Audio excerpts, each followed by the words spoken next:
আসসালামু আলাইকুম dear viewers, আশা করি আপনারা সকলে ভালো আছেন।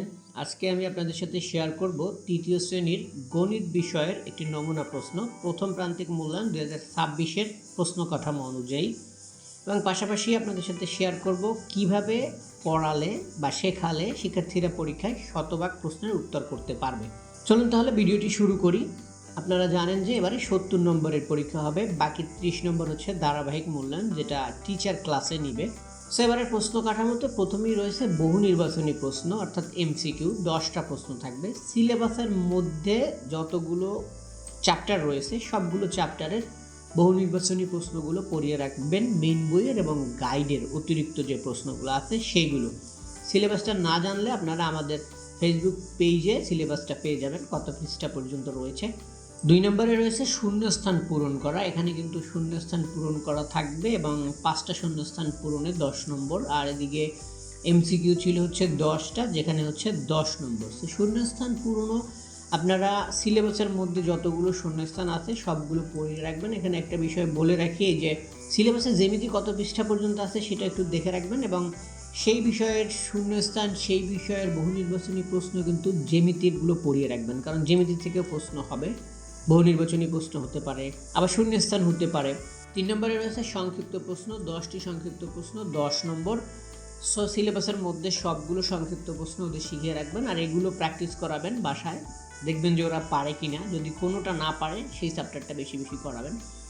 4 নম্বরে থাকবে যোগ, 2টা যোগ থাকবে, একটা হচ্ছে উপরে নিচে আর একটা হচ্ছে পাশাপাশি যোগ, 2টা যোগ করাবেন। 5 নম্বরে থাকবে হচ্ছে যোগ সংক্রান্ত সমস্যা। এখানে কিন্তু যে কোনো একটি করবে, এই যোগ সংক্রান্ত সমস্যা 2টা দেওয়া থাকবে, কথার অঙ্ক একটি করবে যোগ সংক্রান্ত সমস্যা। এরপরে হচ্ছে বিয়োগের অঙ্ক থাকবে আবার 2টা, একটা হচ্ছে উপরে নিচে আর একটা হচ্ছে পাশাপাশি। সো বিয়োগগুলো করিয়ে রাখবেন বিয়োগ চ্যাপ্টার থেকে, এবং বিয়োগ সংক্রান্ত সমস্যাও 2টা থাকবে, একটা করতে হবে। এটা কিন্তু কথার অঙ্ক, এই যে বিয়োগ সংক্রান্ত কথার সমস্যা। মেইন বইয়েরগুলো তো করাবেনই, তারপরে গাইডের অতিরিক্তগুলো করিয়ে রাখবেন এই ধরনের সমস্যার অঙ্ক। শিক্ষার্থীরা যাতে হিসাবে ভুল না করে সেটা খেয়াল করবেন, যদি হিসাবে ভুল করে তাহলে বারবার অঙ্কগুলো করাবেন। এরপরে আছে হচ্ছে যোগ এবং বিয়োগ সংক্রান্ত সমস্যা।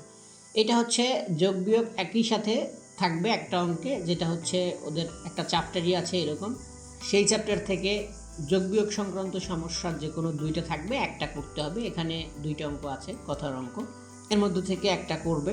এরপরে 9 নম্বরে আছে জ্যামিতি, চিত্রসহ সংজ্ঞা লেখো, যে কোনো 2টি।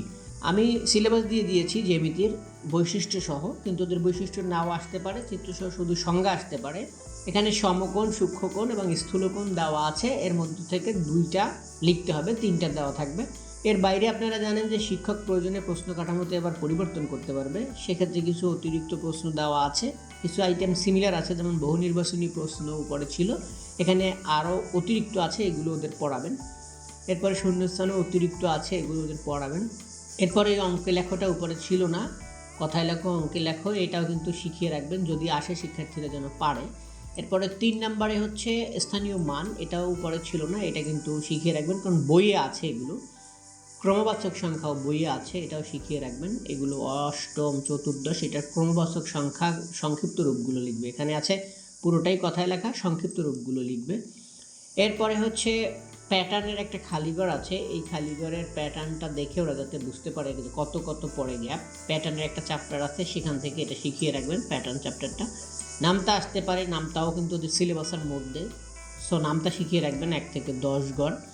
এরপরে আরও 2টা কথার সমস্যার অঙ্ক আছে, গাণিতিক সমস্যা, এই সমস্যার অঙ্ক শিখিয়ে রাখবেন, এগুলো ওদের শেখাতে পারেন। সো এই ছিল গণিত বিষয়ের একটি প্রশ্ন, যেইটা আপনারা যদি প্র্যাকটিস করান এবং এই ধরনের অঙ্কগুলো সব করিয়ে রাখেন সিলেবাসের মধ্যে, তাহলে আমি আশা করি যে পরীক্ষায় শিক্ষার্থীরা শতভাগ প্রশ্নের উত্তর করতে পারবে। সবাইকে ধন্যবাদ, সবাই ভালো থাকবেন, আসসালামু আলাইকুম।